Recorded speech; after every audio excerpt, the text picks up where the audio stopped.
มาเบิ้งอยู่พี่มาเดินมาเบิ้งอยู่พี่เด้อFC ให้ FC มาเบิ่งเป็นบ่จ้าบ่มันหมอดมันแล้วบ่ไฟถึงอ้าวมันคือสิหักกันเลยโปโตได้บ่ยาวซึ่งนี่นะได้ต้มไก่อ๋อโดยเห็นปะโอ้ยทันขึ้นแล้วใช่นะเอานี่ใช่ขอท่านไม่ได้โดนได้เป๊บเดียวได้ขอเห็ดนะเตียกมันวะกระตุกตัวคอยยัดกระตุกน้ำ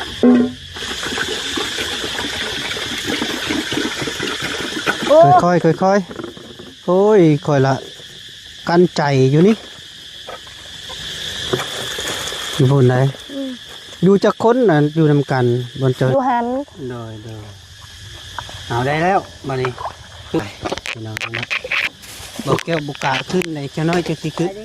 มาแต่ใส่น่ะมาแต่หาหน่อไม้ได้อยู่บ่หน่อไม้ใส่เจ้านี่เนาะข้าวสามนอสาวจะไปขายอยู่ใส่ชูบุกชัยขายอยู่ตลาดโอ้ยของแซ่บสมมติว่าเอาไว้มื้ออื่นนี่กะมันบ่เน่าบ่แม่นี่นะบ่เน่าบ่สิเฮ็ดเป็นนั่นซ้อมเลยบ่เฮ็ดแนวนี้ชาวสิห่อสิเอาผู้เขี้ยวมากแหละเนาะลูกเอาให้ก็เอาแล้วแหละแม่นซื้อผู้เด้เขี้ยวมากเจ้าว่าเขี้ยวมากนะแม่ตู้เอ้ยเนาะไอ้ต้นกระหอบปลานะเอา10 พันก็แล้วอ๋อบ่เอา10 พันให้ลูกบ่เจ้าซื้อผู้หั่นน่ะเจ้าเย็นให้ไผนี่เอานางนางไปไม่เท่าน่ะยากไอ้ไปหาเนี่ยนั่นโอ้จะอยากไปอาชีพเฮาบ่เฮามาบ่มักปานใดไม่เท่ายำนี่คันยำยามหยังน่ะยำแล้วก็เฮ็ดให้เฮ็ดนาเฮาไปนั่นนะโอ้โดยไปหานี่จะไปหาปานใดบ่หาปานใดนี่เนาะนั่นเฮามันยากไม่เท่ายากนี่ไงมันยากลาวยากลาวยาก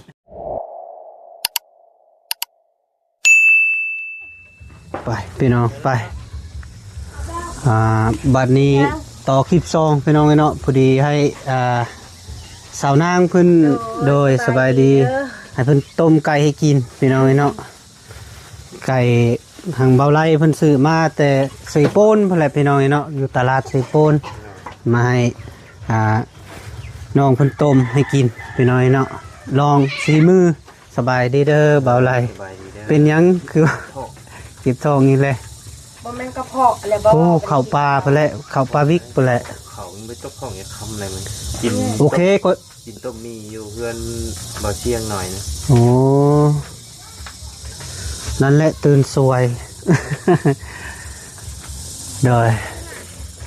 เม่นไผ่อะนะหนาวแล้วหนาวเพราะหนาวใจห่อนมาห่อนยังหนาวงึดติสบายดีเด้อไหนมื้อนี้คือแปลกๆบ่คิดอีหยังบ่คือโรคซึมเศร้านี่แหละเป็นปกติ ตายเพิ่นโดยไปต้มไก่ไปดูไม่ตามตัวพวกจังเล็กเด็กยังออกมานี่แม่จะบ่เล็กมันเลขสิออกยังมื้อนี้บอกนี่กลัวโอ้ยคันมันฮู้แล้วก็สิบอกนะอ้าวก็ไปทางพุ่นว่ะไปทางนี้แล้วเนาะเฮือนขัวมาเบิ่งอยู่พี่มาเดินมาเบิ่งอยู่พี่เด้อ FC ให้ FC มาเบิ่งเป็นบ่จ้าบ่มันหมอดมันแล้วบ่ไฟถึงอ้าวมันคือสิหักกันเลยโปโตตายละไปเช้าโอ้ยไปแล้วเอาขึ้นในเบิ่งไป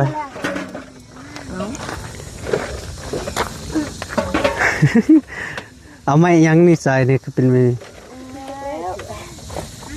ใส่บ่ไม่ได้บ่ใส่เตาเดี๋ยวก็ยันมันบ่ขึ้นเลยใส่ว่าดังแล้วดังเลยเด้นี่ขึ้นแล้วแต่ว่าก็สิเอาทานมาใส่อีกทานมาใส่อีกดังใส่เตามันก็บ่ได้เลยต้องเอาตัวนี้เนาะจนสุกไวโดย ได้ก็ได้ มานั่งก็เอาขึ้นมานั่งก็ ฉะนั้นมันสุก ห้ามพยาแก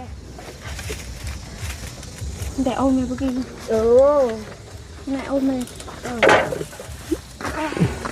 จะไปพันพื้นบ่ thầy có khơi văn khơi đấy บ่เคย ให้มันเคยแน่พันในเบิ่งมาดู văn phải văn yếu để được เอาเดี๋ยวนี้บ่เคย để việc là tì là เอาก็ลองเบิ่งมาดูสิออกไปใส่แล้วบัดนี้ เอาผ้าตรงเข้าตัว ใส่ มันมีพาเข้าเท่านั้น จะเอาก็ มาสิพันให้นี่เป็นได้ว่าพันพื้นนี่นะมันสิบ่ได้บ่พันพื้นให้นี่มาพ่อแม่พี่น้องเนาะสบายดีเด้อมาสู่ครูสู่คนพี่น้องเนาะมาหามาชมคลิปของบ่าวแก้วกะขอให้กดไลค์กดแชร์นี่เด้อมีพันพื้นให้น้องนางกับน้องคำ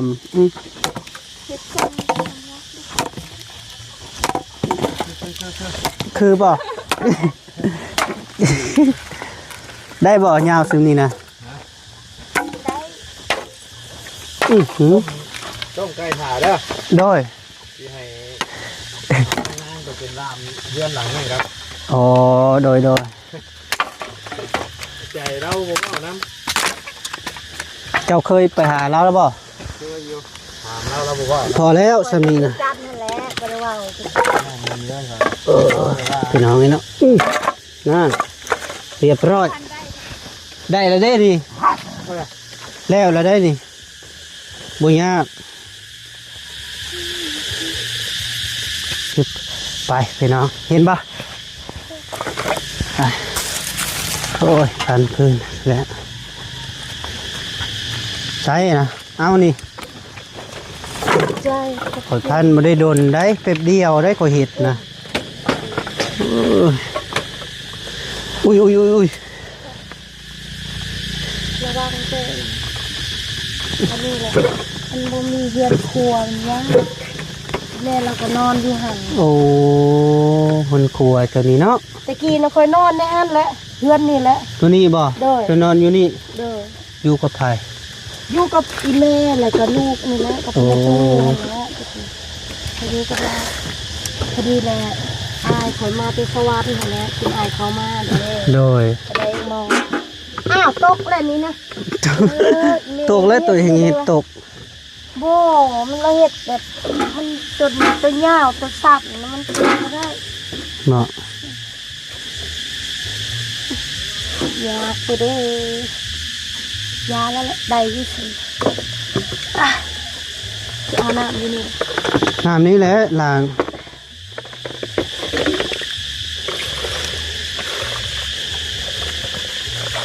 มาเบิ่งสาวคำเฮ็ดกินเฮ็ดได้กินพี่น้อยเนาะเพิ่นสิต้มไก่ ต้มไก่เกิน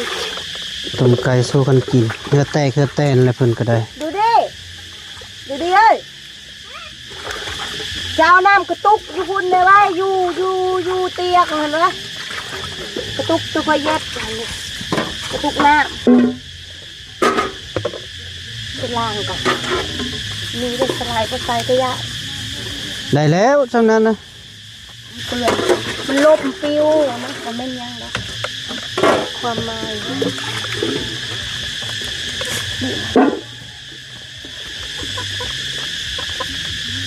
ตอนนี้ไปหากระไปตากเอาเดียว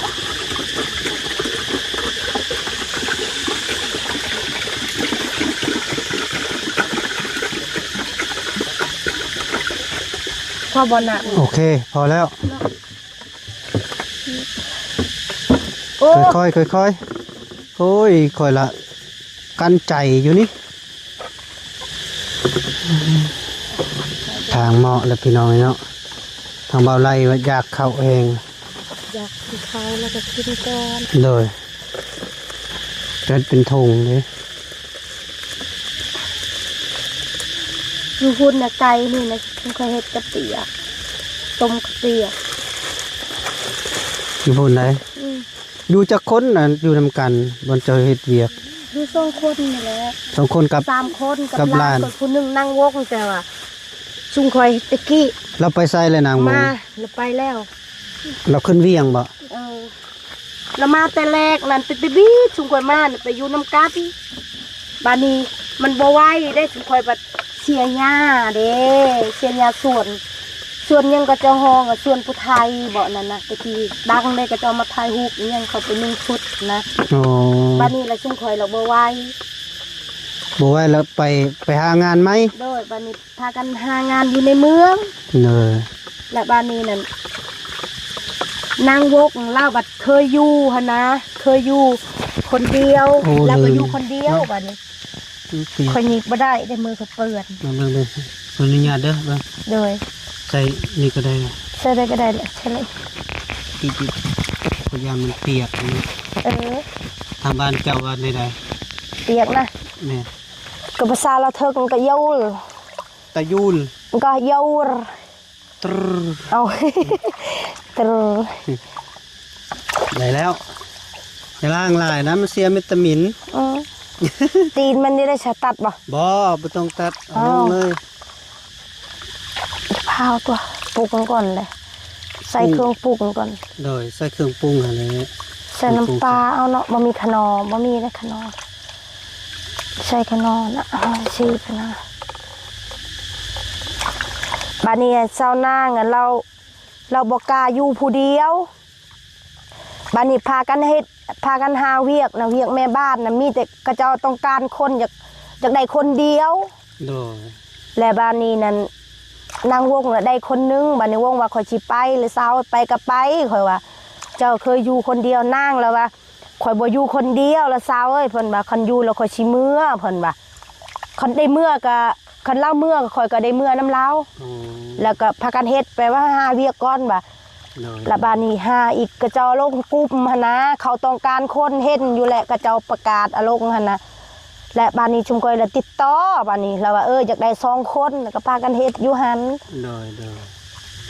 เอาได้แล้วบัดนี้ปึ๊บน้องนะบอกแก้วบุกกาขึ้นในเจ้าน้อยจักสิขึ้นย่านพี่น้องเอ้ยนี่ นี่ ขึ้นได้อีแม่ เอ แล้ ง ว ก็เกือบตกอย่างนี้ เรานอน โดยสบายดีเด้อแม่ ไปได้เลย มาแต่ไสอะน่ะ มาแต่หาหน่อไม้ ได้อยู่บ่หน่อไม้ ได้เด้อ ใสเจ้านี่เนาะมาเมื่อนั้นก็บ่โอ้มีหอกผักน้ำหน่อไม้ใหญ่นี่เนาะ เราหาเป็ด ผักกูด แม่ค่ะ อืมเฮ็ดจะได้นี่ เอาไปขายบ่มื้ออื่น เก็บก็เก็บอยาก โอ้บ่ได้ขายติ ตายโอ้ยตาย เราหาไปขายแต่ว่ากินน้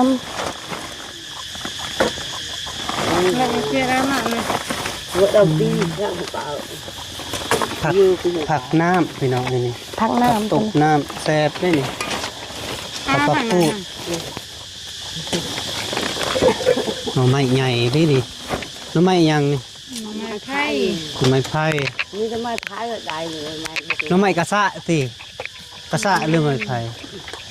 แม่นกระสับไม่ใช่ หน่อไม้ไผ่ หน่อไม้สั่งไผ่บ่ โบแมน กระโบแม่นทางไฟเขาพูด โอ้ไม้ไผ่ กระเต้ดูดิ อยากรู้อยู่ ดูดิ แปลก ดูดิ นี่จะหานี่เลย ๆเลยไม่ได้ขายเนาะ ขายอยาก ขายปะ ขายก็เป็นไร นอเท่าไรเจ้าขาย ชามนอข้าว 3นอสาวเจะไปขายอยู่ใส่ ขายตลาด ชูจูบุกชัย ขายอยู่ตลาด ไปชลายเนาะปะไอชุยเนาะ น่าอะไรก็สัมพันธ์ในนอนตลาดนี่นะ ตลาดสิโปน บ่ บ่ ไปเลยใช่ไหมตะกอคือกบก็บนดอกคุณพี่ โอ้เจ้าย่างไปบ่แม่ กินเลยนะตะกอ อืม อ่ะกูโอ้ เขากำลังมา กลัวข่อยตายเนาะสัมภา โอ้เราเอาหน่อไม้หลายนี่เบิ่งขวดสิเบิ่งนี่หน่อไม้เจ้านี่ต้มเนาะครับ ครับเอ้ยบะมักคือเฮาหลับสิเจ เลย เจ็บท้องเออ เจ็บท้อง เออ เจ้ากินแล้วเจ็บท้องอ้าวตัวจังสันละมา นั่นน่ะ กระเพาะอันนะความหมายว่ะ เป็นกระ แล้ว เพาะ เป็นกระเพาะความหมายเราว่าเจ็บท้อง อ๋อพี่น้องนี่หลายเบิ่งสติเราไปเก็บผักกูดทางบ้านบอกแก่ไล่นะพี่น้องนี่มาเห็นนี่ก็คิดฮอดบ้านอยู่ได้นี่พี่น้องเนาะนี่โอ้ยของแซ่บสมมติว่าเอาไว้มื้ออื่นนี่ก็มันบ่เน่าบ่แม่นี่นะบ่เน่าบ่คันบ่เน่า ทำอะไรกินอะไรคายมันเลย บ่มื้ออื่นนี่ค่อยสิได้กลับมื้อนะ ได้อยู่มื้ออื่น ได้บ่ โดยห่อเอาใช้ใบตอง คันซั่นแล้วเจ้าเฮ็ดให้ค่อยเด้อเจ้า โด พ ย อค่อยเด้อนี่ผักกูดผักเน่าผักอีหยังนี่ผักตบ เอาปูงามๆ โดยบ่เอาเบิดเลยแหละนี่นะเท่าใดเจ้าสิขายเท่าใดนี่ หมดก็เอา โดยเจ้าสิขายเท่าใดนี่แม่ มัน ว่ามาโดย เอาก็บ่ฮู้ปานใดดู เอาคือว่าจังซั่นแล้ว ไอ้ลูกคิดขายรวมไปว่าขาย โดยไปสิซื้อซอยไปเบิ่งเจ้ามากะดูต้นเจ้าอยู่นี่เพราะว่าอยู่บ้านก็เอ้าเจ้ากินบ่ตัวนี้นะกินบ่ เขาเอิ้นผักหยังก็โอ้ยลืมเลยค่อยก็ได้ผักหยังวะ ก็ลืมนี่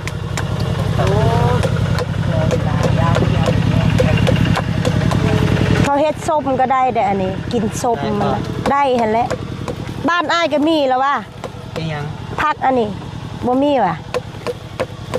มีคือกันจักผักอีหยังว่าเขา เออ โอ้สิจองกีฬาโอ้ปัก เมื่อยบ่แม่กินบ่เอ็มลอยเจ้ากินบ่ กินบ่บ่ค่อยถามนะสุขภาพเจ้านะกินได้บ่เอ็มลอย เราบ่กิน หรือว่ากินสปอนเซอร์เนาะ ได้ เรา อ กิน ยู่ สปอนเซอร์เนาะมีอยู่นะเบิ่งสิไปเอาก่อนเด้อสิไปเอาสปอนเซอร์มาให้เจ้ากินเด้อแม่เด้อโดยเรามาไม่เมื่อยพี่น้องเนาะโอ้เนาะพี่น้องพอดีลูกแก้วเอาแม่บำรุงก่อนเจ้าเมื่อยน่ะยำเด็ก หวานนั่นแหละ เอ้าเจ้าบ่เคยกินซะบ่ เอาละแม่ เอาลองกินเบิ่งดู เรายังคายคำมาก มันกะบำรุงสุขภาพดูได้เนี่ยคันว่าM100มันจะแข็ง กินตะลีเลยดูกินตะนำแหละ โดยเอาเจ้ากินนี่คอยเบิ่งดูโดยเอาซะ จะไข่ เราเคี่ยวมากพี่น้องเนาะ มอแล้วไปไกลดูมันแล้วโถไกลคือมันพูดที่คุณ หัวกะทิ โอ้บ้านเก่ามันเก่า โดยหัวกะทิเพิ่นว่ากะทิ บ้านกะตีใกล้บ้านกกซานอีกเด้ยังมันมีบ้านนี่ได้ไอ ไปแต่เช้าที่นี่เนาะ ไปแต่เช้า ที่โลกที่บ้าน บ้านกัน ชาติ บ่นี่ยังนี่เจ้าฮอยังอันนี้เบิ่งเขาสิเปิดก็เด้อรุ่นเป็นรางวัลนี่ยังเด้เนาะบ่ดู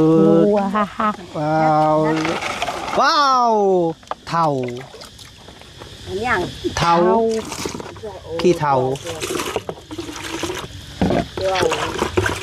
ลาบบ่จะลาบกินบ่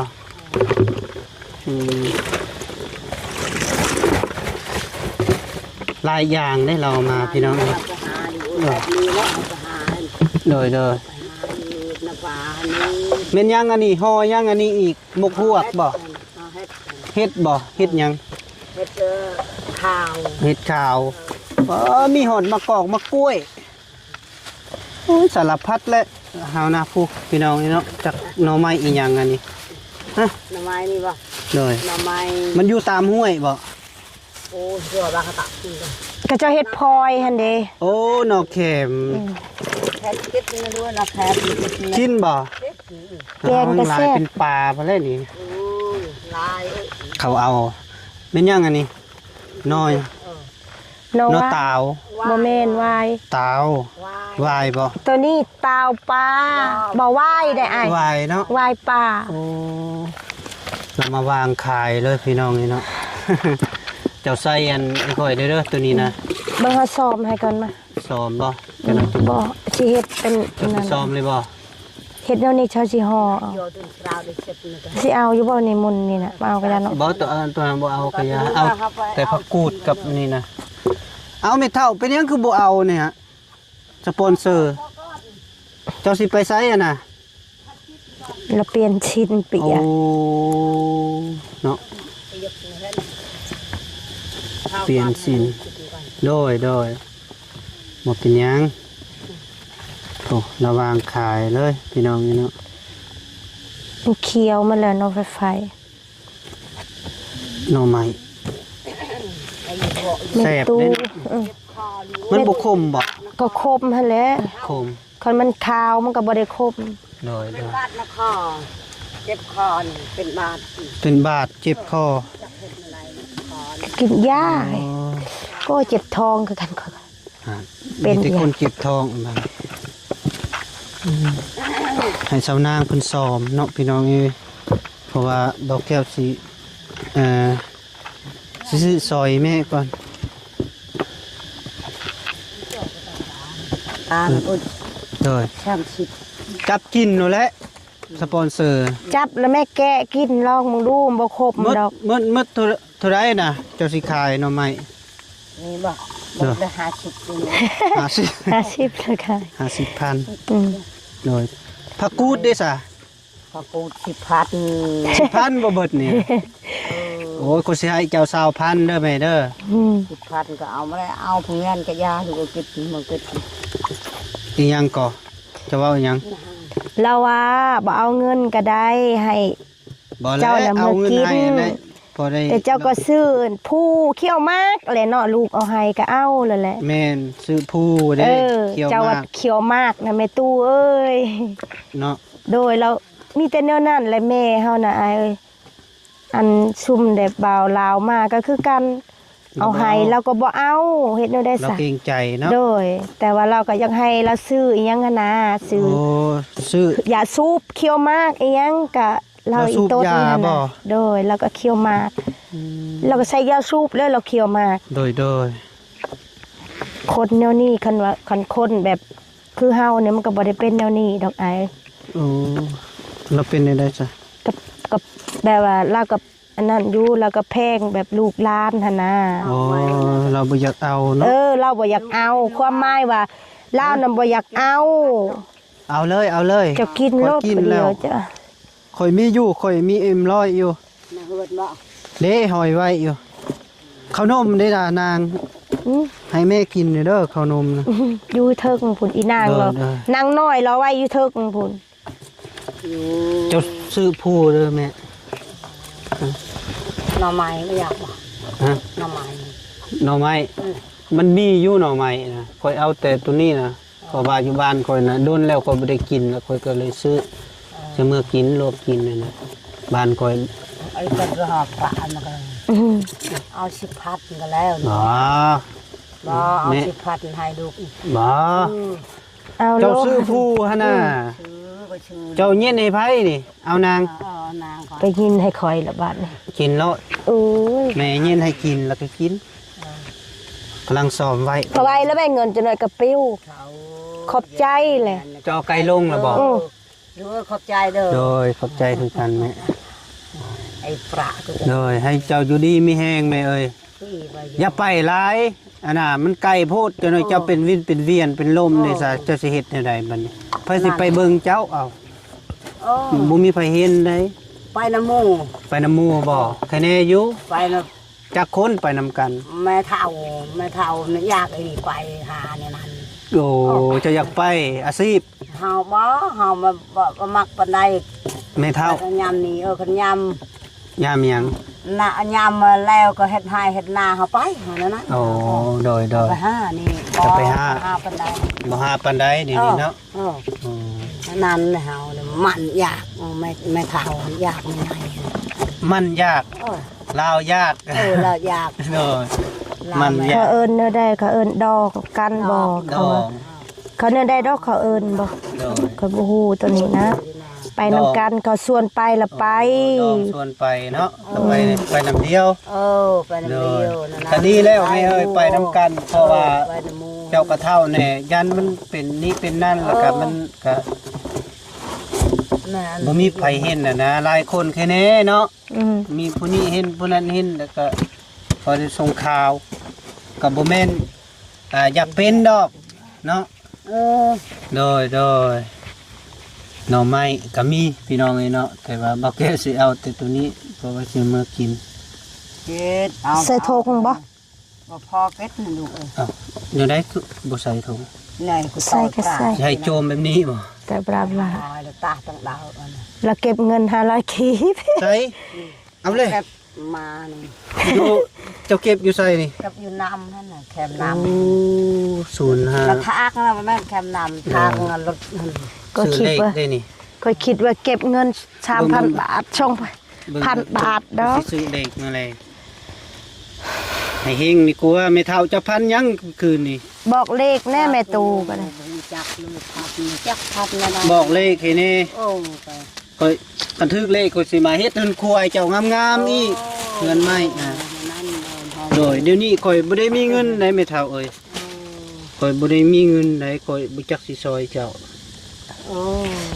คันมีข่อยก็สิซอยเจะอยู่ เอาเนาะผักนี่มากินเนาะ เอาไว้แล้วตัวนี้นะ เออ ข่อยให้ข่อยเว้าเอาตัวนี้คัน ยั พัก น กั วะ นบ่เอาก็ยา อันนี้นะ โดย เออ ผักที่คิว อันนี้เอาแช่กินลูก ผักตบน้ำเสพ นี่ก็แช่กิน อีหยังอันนี้ เก็ดหมดเลย กินเบิดบ่นี่ เขาเก็ด จักผักหยังเด้กระเจ้าแปรหั่นน่ะ เจ้าห้องอีหยังนี่ นี่ผักกูดบ่ภาษาเจ้านะ ที่พระชาห้าวจะบารโจดบารโจดนั่น เลือดเจ้าติ บันโจร บัดละโจดบัดละโจด บาดละโจร บัดเจ้า ทางน้ำนี่จือบัดชาร์บัดชาร์นั่นนะอาบอลนะบักนั่นนะ อ๋อ ผักกูดผักกาด เนย แล้วก็น้ำก็เฮาหู แล้วนั่นเอาเงินเราบ่อยากเอาแม่เฮานะ โดย เราเป็นแบบคนบ่เต็มหั้นน่ะอายความหมายว่ะ โอ้บ่แม่นบ่เต็มแบบเราเกรงใจอะนะ เกรงใจเอง เราบ่อยากเอา เห็นว่าทุกบ่าวลาวให้เพิ่นซื้อยาสูบว่ะมีแต่เฮาบอกว่าให้แม่ตู้ชื่อยาสูบแล้วก็เอา ไป เราแพงเด้ ไปอีกเฮามาให้ลูกไปเฮาเป็นเจ็บเป็นไข้ก็ โอ้ ลูกไปไก่ก็เฮามาให้นะ โอ้เจ้าบ่ให้เราไปทำงานอีกบ่ โอ้ โด นั่น ยเพราะว่าเฮือนก็มีแล้วเนาะ โอ้ เฮือนอยู่แต่เก่ายังว่าบ่มีเนาะ โอ้ เจ้าบ่ให้ไปบัดนี้ ทำงานพระหับไปทำงาน โด เนาะ ยเป็นยังได้นางบัดนี้เนาะอีแม่บ่ให้ไปล่ะ บ่ให้ไปเนี่ยได้เฮือนครัวก็ยังบ่ได้หาเงินเฮ็ดเฮือนครัวเฮานี่แหละ เอาเราบัดเราว่าบ่สบายเด้ มันเฮาเจ็บเป็นไข้ไข้บอกกับเฮาหั่น อืม ก็เบิ่งน้ำกันนี่แหละยังไปก็ยังเฮิก โดย พี่เจ้า แม่เดี๋ยวนี้ค่อยคล่องใจอยู่เป็นหยังมีเฮือนเป็นหยังเจ้าคือบ่ขึ้นนอนเฮือน นี่บ่ โดย จักเฮาก็บ่รู้จักเปิ้นก็เฮือนถกเฮาบ่เคยอยู่เฮือนนั่นลูก เราบ่มักเฮือนชู เอาเจ้าลองขึ้นดูได้บ่ เราบ่นอน คนเฮาขึ้นแล้วปีก็วิทย์นี่ปีก็เฮ็ดไห้เฮ็ดนาปีวิทย์นี่เฮาขึ้นนอน ขึ้นนอน บัดใดละข้าวละยังที่เฮาลก โอ้ ลกนอนนะเพิ่นน้อยนี่นั่น ยังบ่มากเนาะเฮือนน้อย ยังบ่มักนั่นแหละเฮาว่าสิคันมีเงินเฮาสิเฮ็ดต่อมานี่หั่นนะให้เราอยู่รูปนี่เฮ็ดกินอยู่รูปเสียดห้องน้อยให้เราอยู่ เฮาอยู่หั่นที่เฮาอยู่นั่นลูกเพิ่นอยู่ดูลานโดย เป็นดูลานเพิ่นก็อยู่ในเขาเขาเฮาลูกอยู่นั่นเฮาเขานอนในเขาเขา บ่เจ้ายังสิเอาลูกเคยอยู่บ่แม่ ไผ่ที่มักดูเฮา เนาะบ่มีไผมาก อ มากแต่แล้วลูกเจ้าผัดเลือกเด้เรายังบ่อยากเอา แต่ว่าในใจเจ้าเนี่ยอยากได้เนาะลูกเคยเนาะ ได้ก็คือกัน ใช่บ่อยากกับลูกอยากหากับหูน่ะเจอลูกเฮาไปอยู่ โดย เฮาไปยากกับลูกหลานเคยหั่นใช่บ่อยากกันเฮ็ดได้ลูกนั้น สมมุติว่าลูกเคยเอาสาวนางนี่เมื่อเจ้าก็สิให้เพิ่นเมื่อบ่ มันว่า แม่น จักแล้วเฮาขึ้นฮอดขึ้นอยู่ไกลจะขึ้นฮอดเฮา ฮอด ตายแล้ว ตายบ่กินฮอดบ่ ไปดีโต ไปนี่ แล้วเอาหน่อไม้มาขาย สาวหน่อไม้มาขายมาแต่หาหน่อไม้ ลูกหัวดาวว่ามากระจอกอันนั้นนะ เอาไปขายบ่หน่อไม้นี่ ขายก็มาอยากกินก็เฮ็ดกิน ได้ข่อยเอาผักพูดผักน้ำโดย เจ้าสิเอาไปเฮ็ ผั ด ก ได้ ตบน้ำ เอาไปต้มกิน ลวกกิน เพราะว่าอยู่บ้านข่อยลายได้ดิ หลายอยู่แต่ว่ามันสิเน่า บ่เน่าติ สบายดีเด้อพี่น้องเด้อ โดย นางก็มาทั้งดีแล้วไปเอาไปยืนยังอยู่หันเอียน ลูกยัน ได้แม่ขอบใจหลายๆขอบใจหลายๆกินแล้วเจ้า ลายกินน้ เฮาเจ็บท้องอยู่เดี๋ยวนี้ ำก็เน่าแท้ได้มื้อนี้เนาะ มันมีตู้เย็นอยู่มันมีตู้เย็นอยู่ในนั้นน่ะ นี่บ่ มีตู้เย็นกับเมื่อนี่ก็เอาเข้าตู้เย็น โดย มื้อเมื่อจักโมงแหละ